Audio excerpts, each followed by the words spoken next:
Hey guys, welcome back to another Skyrim mods video. Today we're going to be starting off September with some of the underrated mods that you might have missed because August, surprisingly, had a lot of great mods, so some of them kind of got missed or just swept under the rug.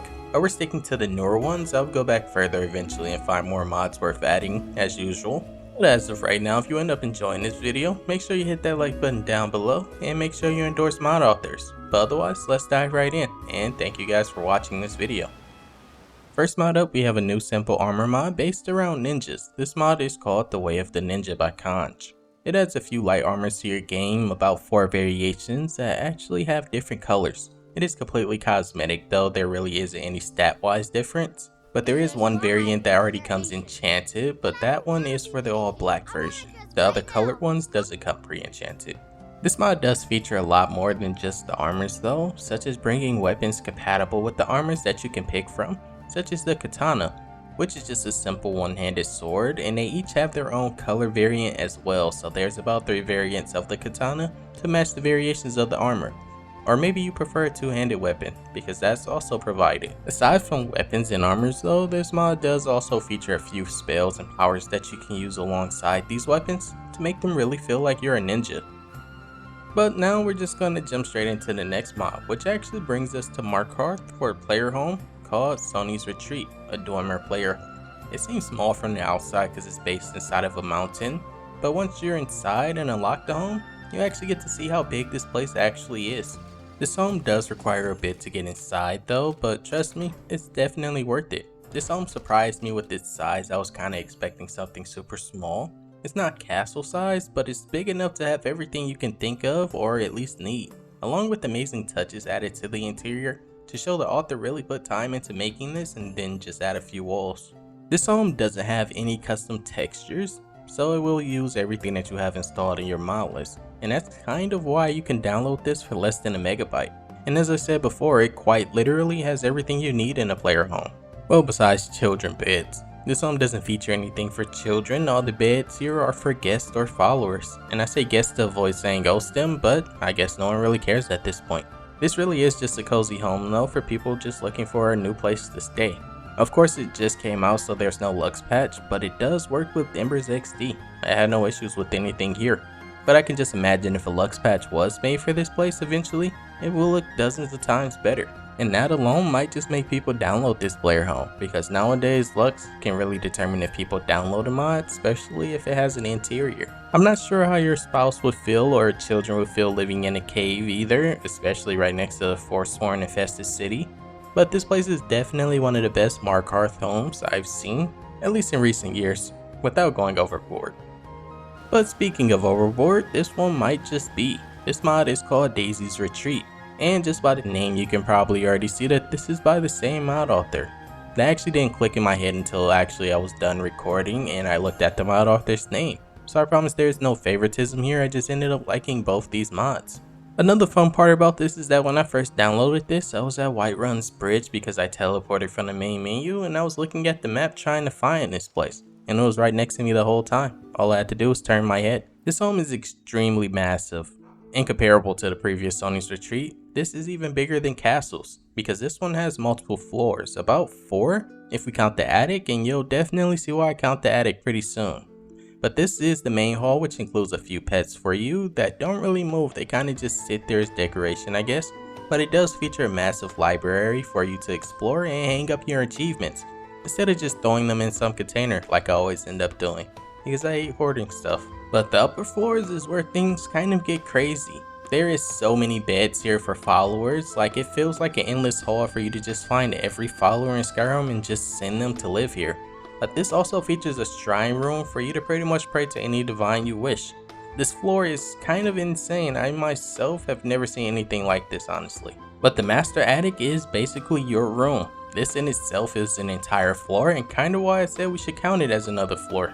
For me personally though, this home might be a little too extravagant or crazy for me, but I know there are people who love castle homes like this. But let me know what you guys think about a place this big. The next mod though isn't exactly new, but sort of. This mod is called Nature of the Wildlands, but just recently it got a massive update and the newest version is called 3.0.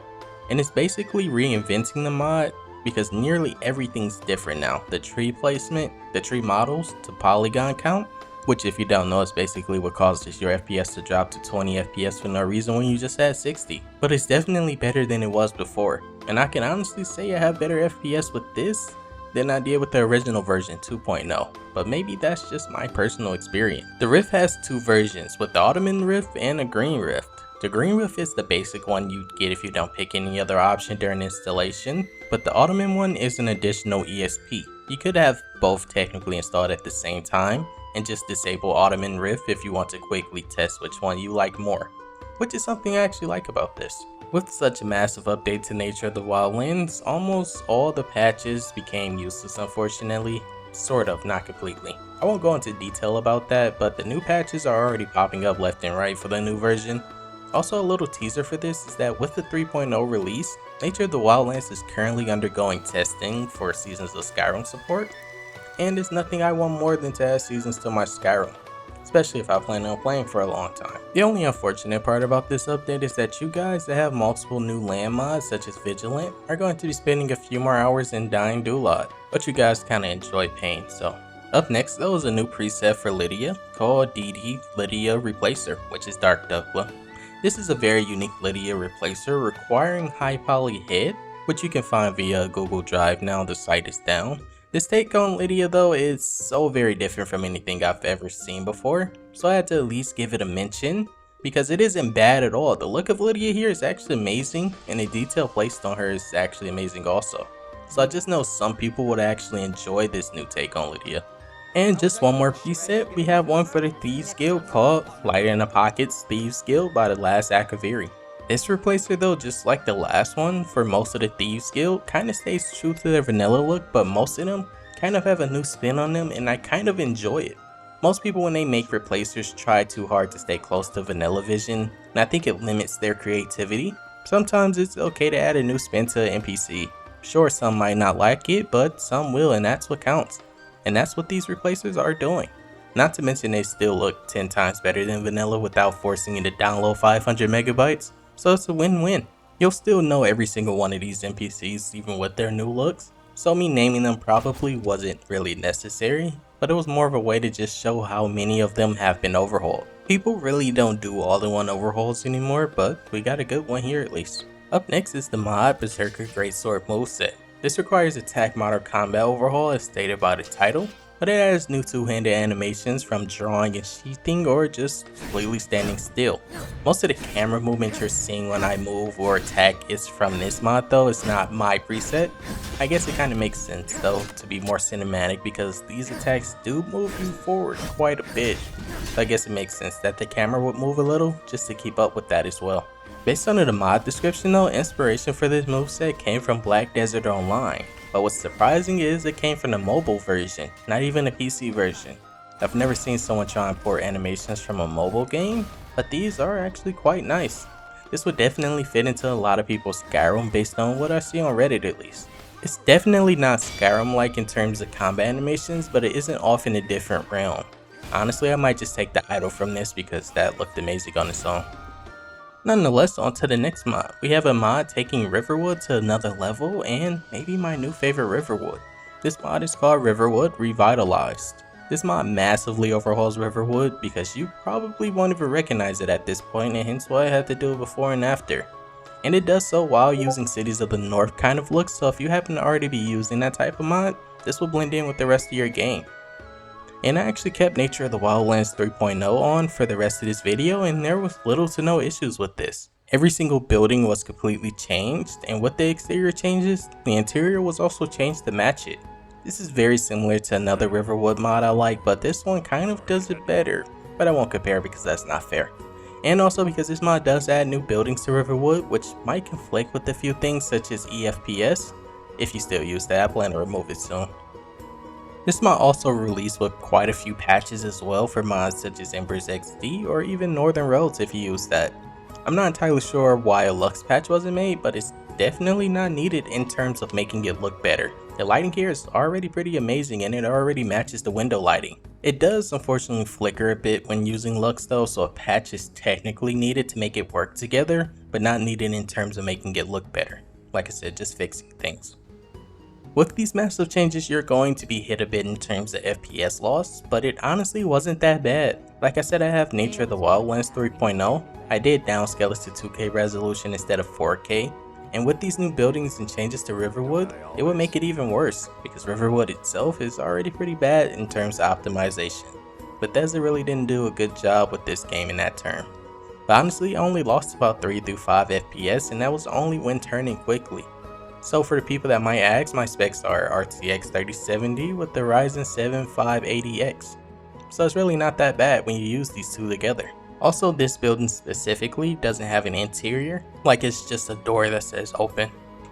Up next, we have a new small player home mod called Old Gate Mill. It's literally right next to the bridge of Morthal in the water. I figured I've been showing so many massive mods, why not show a small cozy home that you can easily get. The exterior of this home does look amazing, but the interior is far from fancy. It's a very small interior that kind of fits the feel of Morthal's environment. So you're really not getting much here besides maybe just a quick place to sleep in, just in case you're playing a survival playthrough, but it's still a pretty cheap home that you can buy from the Moor side inn. I'm gonna be honest, I'm not entirely sure how to say your name and I don't want to get yelled at here, so we'll just leave it at that. Up next is a new small quest mod called The Final Farewell, and in this quest, you aren't the main character, and that's kind of a nice spin on things honestly. Bound to this world, and denied an eternal rest.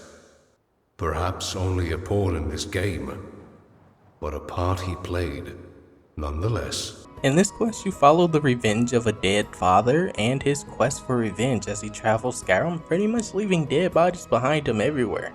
And as I said, you aren't the main character this time, you're just following someone with it. And although small, this quest, I really actually enjoyed my time playing it. Avenging Eric is all I'm concerned with. Only then shall my soul be put to rest. The voice acting with this quest is amazing to top things off, and the choices you get to make involving this quest really kind of make you question your morality. We need more small quests like these, honestly. But honestly, that was it for today, guys. Let me know what you thought about these. I tried to stay away from super popular and give everyone a chance to shine today. So if you enjoyed, hit that like button down below, and I hope you have a great rest of your day. Peace and love, guys.